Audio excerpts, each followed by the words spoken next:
Adelante, abuelo Saberé, Iván y Gea, con vuestra gran sección Tándem Perfecto de gran éxito en las redes y en nuestro canal de YouTube, al que hay que suscribirse. Sí, tenemos ya, es que nos escriben mensajes, pero es una cosa abrumadora. El éxito que hemos tenido este verano, señor Igea, ha sido Yo impresionante. no podía entrar a comer en las marisquerías porque me pedían selfies, autógrafos y bueno, ha sido apabullante. Me sentía entre Messi y Neymar. Sí, Te sí, yo también. sentabas, te sentabas entre Messi y Neymar, has dicho, ¿no? Exactamente. Te Joder, sentías qué Suárez, ¿no? barbaridad. Sí. Adelante.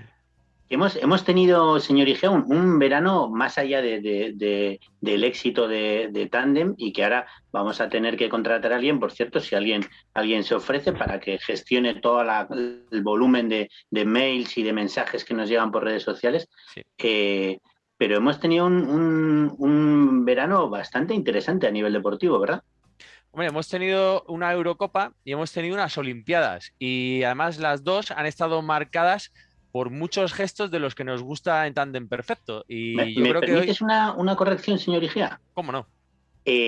Olimpiadas es el periodo que va entre Juego Olímpico y Juego Olímpico. Perfecto. Además que es verdad que en algún momento de este periplo veraniego en las redes nos lo han corregido y muy amablemente hemos tenido que decir, es cierto, porque al final te sale decir en estas Olimpiadas, y es verdad que las Olimpiadas es el periodo que hay Periodo. entre unos Juegos Olímpicos y otros Juegos Olímpicos, efectivamente. Es Una decir, las cosita. Olimpiadas, cuando te refieres a los Juegos Olímpicos como Olimpiadas, es justo todo lo que no es los Juegos Es todo lo Olímpicos. contrario.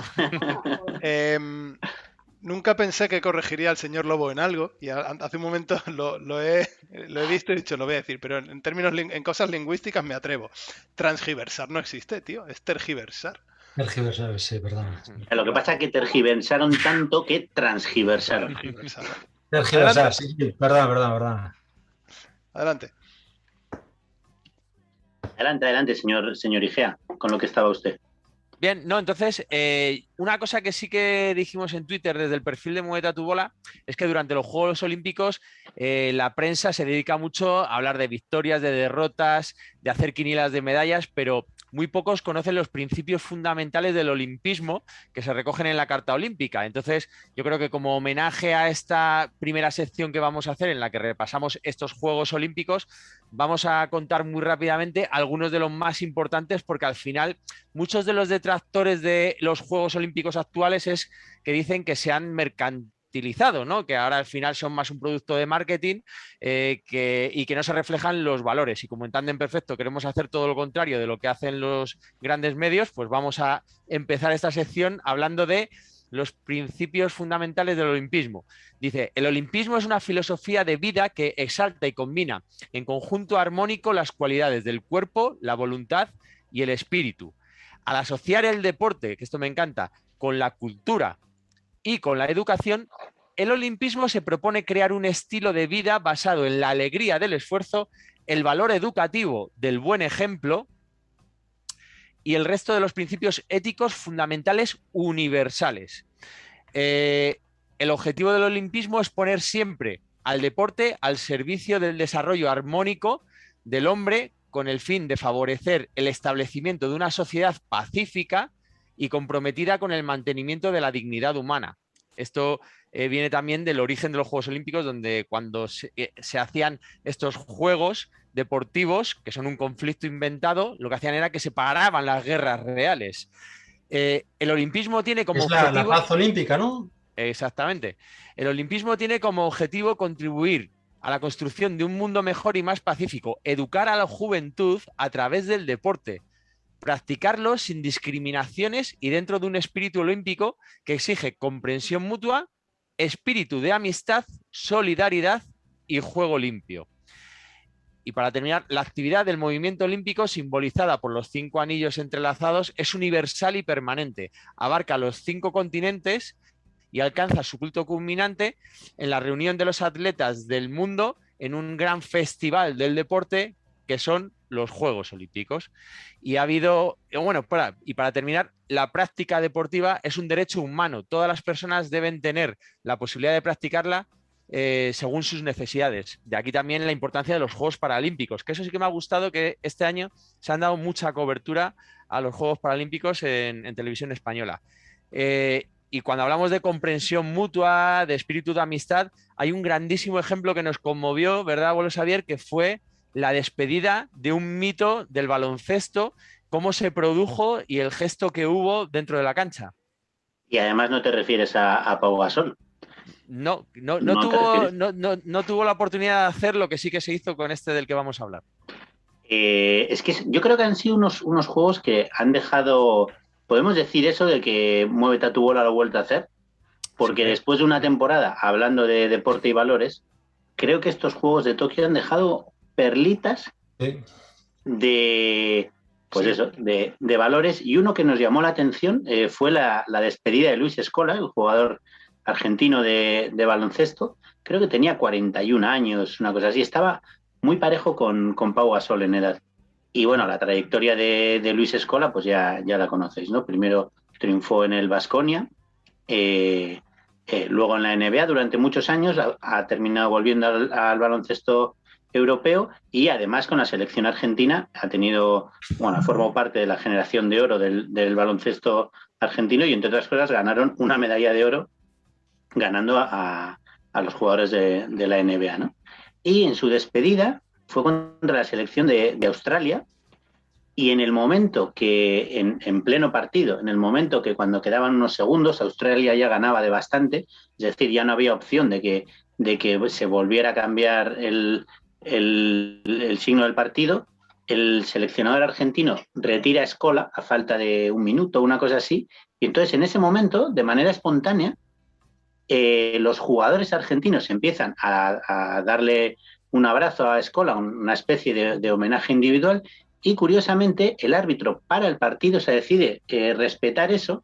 Los australianos también homenajean y empiezan a aplaudir a Scola, y el poco público que había se suma al homenaje, y de manera espontánea surgió un homenaje a un tío que había tenido una trayectoria pero buenísima y larguísima.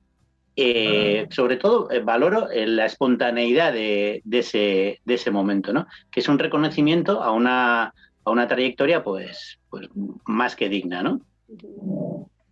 Y nos gustó. Y además, señor Igea, creo que también hubo otro gesto interesante.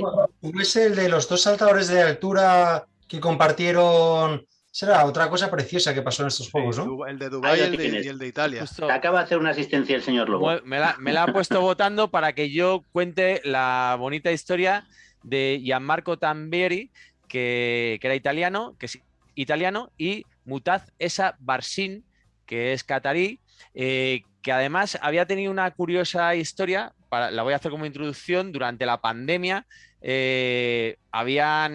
habían sufrido los dos bastantes problemas físicos. Uno había tenido una lesión en el tobillo, el otro también había tenido problemas musculares, y entonces, pues al final ya sabes que muchos de estos atletas entrenan juntos, se conocen en competiciones, y habían hecho varias conexiones de Zoom, como las que estamos haciendo nosotros ahora, que también incluso creo que habían sido públicas. Habían hecho un mini podcast improvisado, y entonces habían establecido una relación personal y se habían apoyado mutuamente en esos malos momentos que estaban pasando de las lesiones.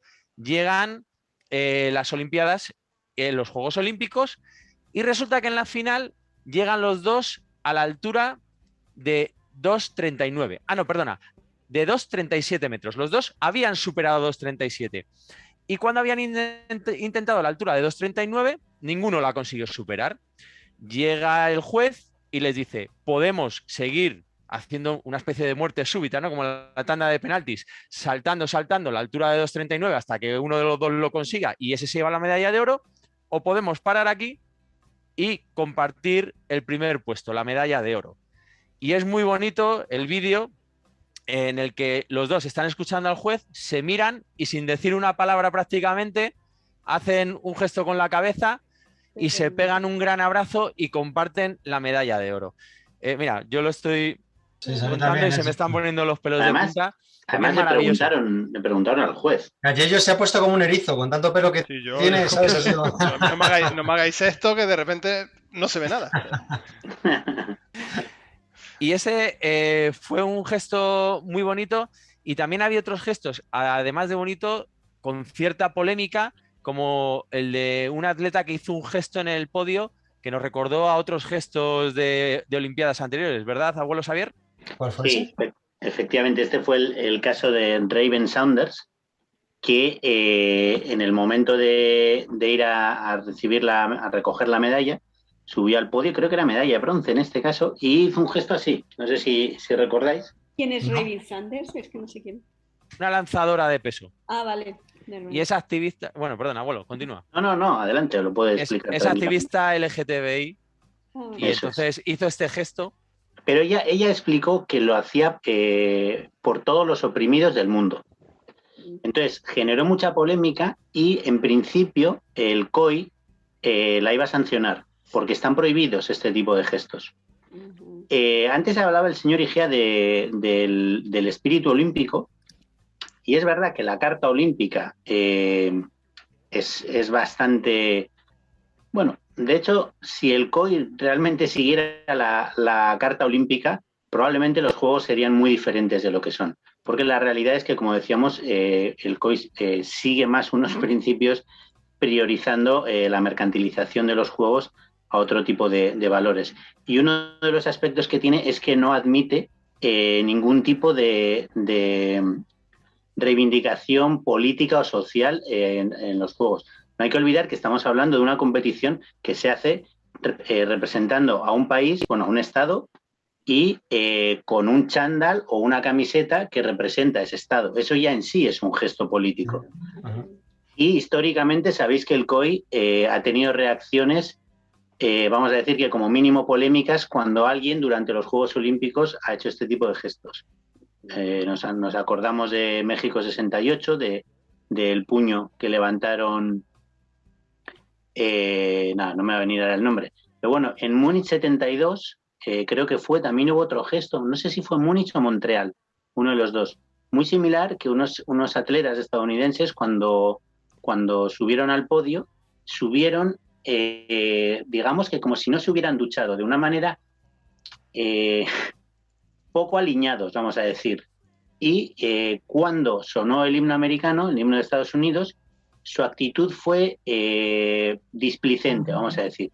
Y lo que pretendían era lo mismo que habían hecho en el año 68, que era reivindicar la situación de los negros en Estados Unidos, y una vez más hubo una reacción bastante contundente por parte del COI. En este caso hay que decir que hubo muchas presiones a nivel internacional para que no se sancionara a Raven Saunders, y al final reculó el COI, todo hay que decirlo, pero sí dejó un mensaje claro a todos los deportistas de que no están admitidos este tipo de... Si me dejáis leer un comentario de un atuboler, un tal Píldoras Matemáticas, dice, él nos recuerda o cree entender que el COI había dado libertad a los atletas para hacer cualquier tipo de declaración, pero no, o gesto, pero antes o después de las pruebas, ¿no? En el podio. Eso dice él, será que algo sabe del tema. A ver, yo no sé si este tal Píldoras Matemáticas, que debe ser Píldoras de nombre y Matemáticas de apellido. No, se llama Pili, pero Pili, Doras Matemáticas. No, es verdad. Lo que dice es verdad. Vale. Pero sobre todo al COI le gusta mucho que se hagan este tipo de reivindicaciones, sobre todo si es dentro de tu habitación en la Villa Olímpica y sin utilizar redes sociales. Eso le encanta que las hagas así. Puede ser encerrado en el baño, mejor, ¿no? Efectivamente. Amigos, no sé si... Sí, y para terminar, sí. Ya sabemos que tenemos a nuestro invitado, entonces yo creo que el caso más impactante de todos los juegos, y todos sabéis cuál es, Simone Biles, lo podemos dejar para la próxima semana. Para la semana que viene. Pero bueno, pues sí lo conocemos, sí. Pensaba que ibais a hablar de otro gran gesto de este verano, que es cuando Florentino Pérez ofreció 200 millones de euros por Mbappé para que se viniese al Madrid. Eso me pareció precioso. El Real Madrid es un equipo humilde y nunca se gastaría ese dinero en un jugador. Hemos fichado a una joven promesa como Camavinga, otro canterano que está triunfando en el primer equipo. Bueno, algún día haremos un ciclo sobre dónde está el fútbol. Esto nos lo van a cortar seguramente en edición. Sí, nos lo va a cortar. Si hablamos de Lentino, te cortan también.